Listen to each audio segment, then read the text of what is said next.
Hello friends, this is Bhumika from Atmiya Institute of Technology and Science for Diploma Studies, Rajkot. In today's session, I will explain how you can update data in MySQL table using form. આપણે જ્યારે કોઈ પણ website access કરતા હોઈએ ત્યારે ઘણી વખત આપણે આપણો ડેટા અપડેટ કરવાની જરૂર પડે, જેમ કે તમારે તમારું પ્રોફાઇલ પિક્ચર અપડેટ કરવાનું હોય, તમારી બર્થ ડેટ અપડેટ કરવાની હોય, ઓર તમારું એડ્રેસ છે અપડેટ કરવાનું હોય. એટલે ટેબલમાં જે એક્ઝિસ્ટિંગ ડેટા છે એને અપડેટ કરવા માટે આપણે ફોર્મનો યુઝ કરવો પડે. એટલે તમારી પાસે જે ટેબલનું સ્ટ્રક્ચર હોય એ ટેબલના સ્ટ્રક્ચરમાંથી જે ફિલ્ડ યુનિક હોય એ યુનિક ફિલ્ડ ઉપર તમે અપડેટ ઓપરેશન કરાવી શકો.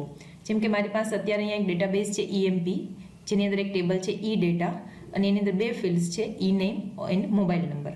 તો જે ફિલ્ડ યુનિક હોય એ યુનિક ફિલ્ડ ઉપર તમે અપડેટ ઓપરેશન કરાવી શકો. તો અહીંયા ઈ નેમ અને મોબાઈલ નંબર અત્યારે મેં બંને યુનિક જ લીધા છે, એટલે અત્યારે હું ઈ નેમ એટલે કે એમ્પ્લોય નેમ ઉપર અપડેટ ઓપરેશન કરાવું છું.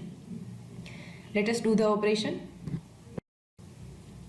Now very first you go to your XAMPP folder, start your XAMPP control panel and start your Apache and MySQL service. અહીંયા મારી બંને સર્વિસ ઓલરેડી સ્ટાર્ટેડ છે, એટલે તમે અહીંયા Apache અને MySQL સર્વિસ ચાલુ કરી શકો. Then go to your htdocs folder and open the new document.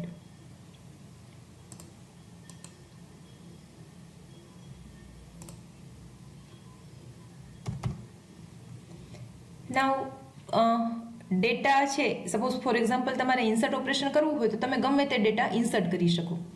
But what can be updated? શું અપડેટ કરી શકાય? જે ડેટા ઓલરેડી એક્ઝિસ્ટિંગ હોય એને અપડેટ કરી શકાય. તો તમારે અહીંયા લેઆઉટ પહેલાં ડિસાઇડ કરવું પડે કે હું લેઆઉટ અપડેટ ઓપરેશન કરવા માટેનું લેઆઉટ કેવું બનાવીશ. તો ફોર એક્ઝામ્પલ હું આ પ્રોગ્રામની અંદર employee name wise update operation કરાવું છું, તો જેટલા પણ એમ્પ્લોયના નામ છે એને હું અહીંયા કોમ્બો બોક્સની અંદર ડિસ્પ્લે કરાવું છું અને એટ એ ટાઈમ તમે એક જ અપડેટ ઓપરેશન કેરી આઉટ કરી શકો. એટલે સપોઝ મારી પાસે 5 એમ્પ્લોઈઝના નામ છે તો હું અહીંયા કોમ્બો બોક્સની અંદર ડ્રોપડાઉન લિસ્ટની અંદર એ બધા જ એમ્પ્લોયના નામ છે એ ડિસ્પ્લે કરાવું છું. યુઝર એની અંદરથી કોઈ પણ એમ્પ્લોયનું નામ સિલેક્ટ કરી શકે અને પછી અપડેટ ઓપરેશન છે એ કરી શકે. અને આપણે આખો પ્રોગ્રામ છે સ્ટેપ બાય સ્ટેપ કરીશું. એટલે સૌથી પહેલું આપણે ઓપરેશન કરવાનું છે બધા જ એમ્પ્લોયના નામ છે જે ડેટાબેઝની અંદરથી એને આપણે અહીંયા કોમ્બો બોક્સની અંદર ડિસ્પ્લે કરાવવાના છે. સો very first write down the PHP tag. આપણે સૌથી પહેલાં પ્રોગ્રામને સેવ કરી લઈએ. સે update.update1.php. Do the connection first. MySQLi_connect localhost root and blank. If $C select the database MySQLi_select_db. First is the connection variable, second is the database you want to select. હવે આપણે સૌથી પહેલાં અહીંયા ક્વેરી ફાયર કરીએ છીએ, જેમાં બધા જ એમ્પ્લોયના નામ છે ડેટાબેઝમાંથી આપણે એક્સટ્રેક્ટ કરીએ છીએ. સો $D = MySQLi_query $C select ename from edata. આપણે સિલેક્ટ સ્ટાર નથી કરતા કેમ કે બધા ડેટાની જરૂર નથી, આપણે ઓનલી એમ્પ્લોયના નામ જ જોઈએ છે. હવે આ બધા જ એમ્પ્લોયના નામ આપણે અહીંયા કોમ્બો બોક્સની અંદર ડિસ્પ્લે કરાવવા છે. તો સૌથી પહેલાં આપણે એક ફોર્મ લેવું પડશે. ઇકો ફોર્મ ટેગ, દેન ઇકો સિલેક્ટ એમ્પ્લોય નેમ, જે આપણે અપડેટ કરવું છે, જેના માટે હું અહીંયા લઉં છું સિલેક્ટ ટેગ નેમ = EN. અહીંયા હું બાર જ્યારે ડબલ કોટેશન યુઝ કરું છું ઇકોની અંદર, ત્યારે મારે અહીંયા અંદર યુઝ કરવાના છે સિંગલ કોટ, અને જો બાર સિંગલ કોટ યુઝ કરું તો અંદર યુઝ કરવાના છે ડબલ કોટ. હવે આપણે અહીંયા ક્વેરીમાંથી એક એમ્પ્લોયનું નામ છે આપણે ફેચ કરાવવાનું છે. સો for that while $row = MySQLi_fetch_array $D. હવે અહીંયા હું ઓપ્શન્સ ક્રિએટ કરું છું. Option dollar row of E name.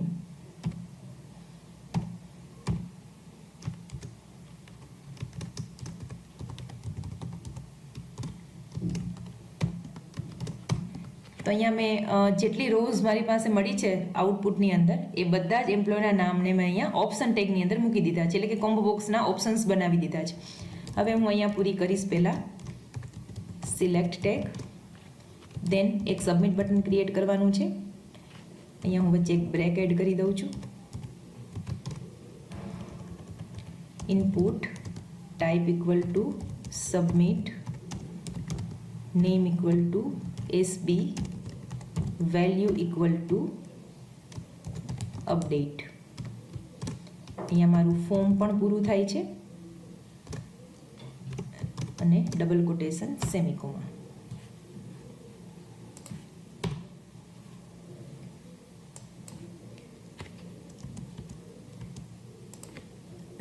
એટલે મેં અહીંયા સિલેક્ટ ટેગ પૂરી કરી, ત્યાર પછી એક સબમિટ બટન ક્રિએટ કર્યું, ફોર્મ પૂરું કર્યું.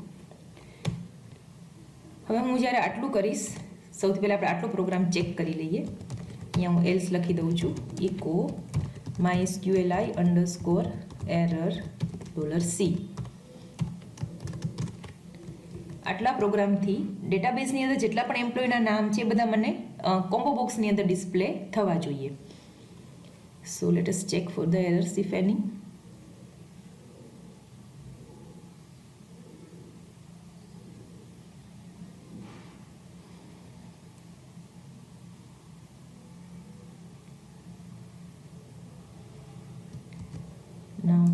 મારી પાસે અત્યારે ટોટલ એમ્પ્લોઈઝ નેમ છે, 4 એમ્પ્લોઈઝ નેમ્સ અવેલેબલ છે. હવે હું અહીંયા પ્રોગ્રામને એક્ઝિક્યુટ કરું છું.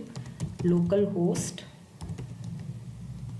update1.php. સો તમે અહીંયા જોઈ શકો છો ચારે ચાર એમ્પ્લોયના નામ જે છે મને ડિસ્પ્લે થાય છે. હવે હું આની અંદરથી કોઈ પણ એમ્પ્લોયનું નામ સિલેક્ટ કરીશ અને અપડેટ ઉપર ક્લિક કરીશ, એટલે જે નામ મેં સિલેક્ટ કર્યું હોય એ બધા એમ્પ્લોયનો ડેટા મને અહીંયા ડિસ્પ્લે થવો જોઈએ, જેથી મને એક્ઝિસ્ટિંગ ડેટા ડિસ્પ્લે થાય તો જ હું એની અંદર અપડેટ કરી શકું. રાઈટ. સો નેક્સ્ટ સ્ટેપની અંદર આપણે અહીંયા જે એમ્પ્લોયનું નામ હું સિલેક્ટ કરું છું એ એમ્પ્લોયનો બધો ડેટા ડિસ્પ્લે કરવાનો છે. તો એના માટે આગળ પ્રોગ્રામ કરીએ. નાવ ફર્સ્ટ અહીંયા હું ચેક કરીશ સબમિટ બટન ક્લિક થયું છે કે નહીં. If is set $_get SB, જો સબમિટ બટન ક્લિક થાય તો શું કરવાનું છે? હવે મારે જે એમ્પ્લોયનું નામ મેં આગળ સિલેક્ટ કર્યું છે એની બધી ડિટેલ્સને ડિસ્પ્લે કરાવવાની છે. તો એના માટે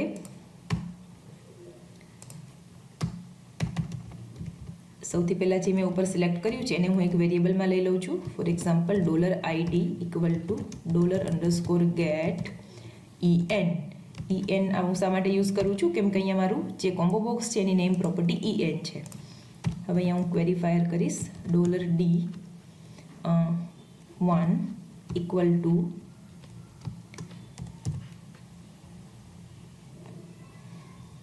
MySQLi _query $C select star from eData where ename like single quote $ID double quote over bracket over semicolon. અહીંયા આપણે આગળથી જ ચાલુ કરીએ જેથી તમને આખી રો દેખાય. તો હવે અહીંયા હું સિલેક્ટ ક્વેરી ફાયર કરું છું, જેનું નામ આગળ મેં જે એમ્પ્લોય સિલેક્ટ કર્યું છે એના નામ સાથે મેચ થાય એનો બધો ડેટા છે એ D1 ની અંદર આવે. હવે અગેઇન મારે અહીંયા આ જે ડેટા મને D1 ની અંદર મળે છે એ ડેટાને મારે ફેચ કરાવવાનો છે અને ત્યાર પછી એને અગેઇન ડેટાને અપડેટ કરવા માટેની ફેસિલિટી આપવાની છે. દેટ મીન્સ કે એ ડેટાને મારે કોઈ કંટ્રોલની અંદર મૂકવો પડશે જેથી યુઝર છે એની અંદર અપડેટ કરી શકે. તો મારી પાસે અત્યારે એમ્પ્લોય નેમ અને મોબાઈલ નંબર છે, તો બંને ડેટાને હું ટેક્સ્ટ બોક્સની અંદર મૂકીશ. એટલે સૌથી પહેલાં હું અહીંયા ડેટાને ફેચ કરાવી લઉં છું = MySQLi _fetch _ array. અત્યારે આપણે એવું અઝ્યુમ કરીએ છીએ કે આપણે જે અપડેટ ઓપરેશન કરાવીએ છીએ એ યુનિક આઈડી ઉપર કરાવીએ છીએ. દેટ મીન્સ કે મારી પાસે એમ્પ્લોયના નામ ડુપ્લિકેટ નથી. $D1. હવે અહીંયા મારે ફરીથી અગેન એક ફોર્મ બનાવવાનું છે કેમ કે ડેટાને અપડેટ કરવા માટેની ફેસિલિટી આપવાની છે. Name input type equal to text name equal to em value equal to હવે અહીંયા મારે વેલ્યુને ડિસ્પ્લે કરાવવાની છે જેના માટે મારે અહીંયા કર્લી બ્રેકેટ યુઝ કરવાના છે. $row of ename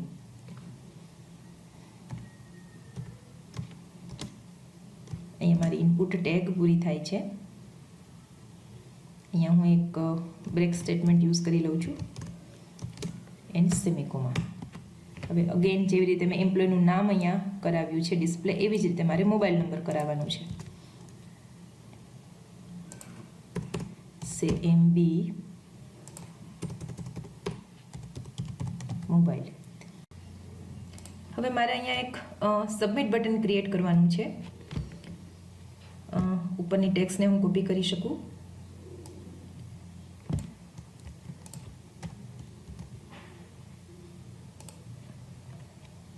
એક સબમિટ બટન ક્રિએટ કરવાનું છે. Input type equal to submit, name equal to SB1 and value equal to save. આપણે સેવ બટન ઉપર ક્લિક કરશું એટલે ચેન્જીસ છે એ એટલે કે અપડેટની ક્વેરી ફાયર થઈ અને ચેન્જીસ છે એ સેવ થઈ જશે. બરાબર, એટલે અહીંયા મારું આ બટનનું કોડિંગ પૂરું થાય છે. હવે નેક્સ્ટ મારે ચેક કરવાનું છે કે જે રોઝને ઉપર હું સિલેક્ટ મેં નવો ડેટા ઇન્સર્ટ કર્યો છે એના અકોર્ડિંગ મારે ક્વેરી ફાયર કરવાની છે. તો ફોર દેટ સૌથી પહેલાં હું ચેક કરીશ કે સેવ બટન ક્લિક થયું છે કે નહીં. Is set $_get SB1. જો સેવ બટન ક્લિક થયું હોય તો અહીંયા ઉપર જે વેલ્યુઝ છે એને પહેલાં મારે વેરિયેબલની અંદર ગેટ કરાવવાની છે અને ત્યાર પછી મારે અપડેટની ક્વેરી ફાયર કરવાની છે. $_get em.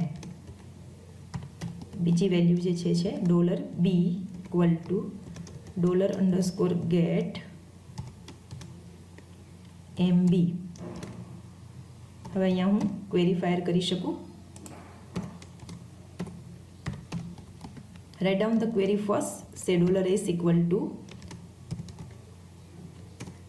update e-data set mobile equal to $B where ename like in single quote $A.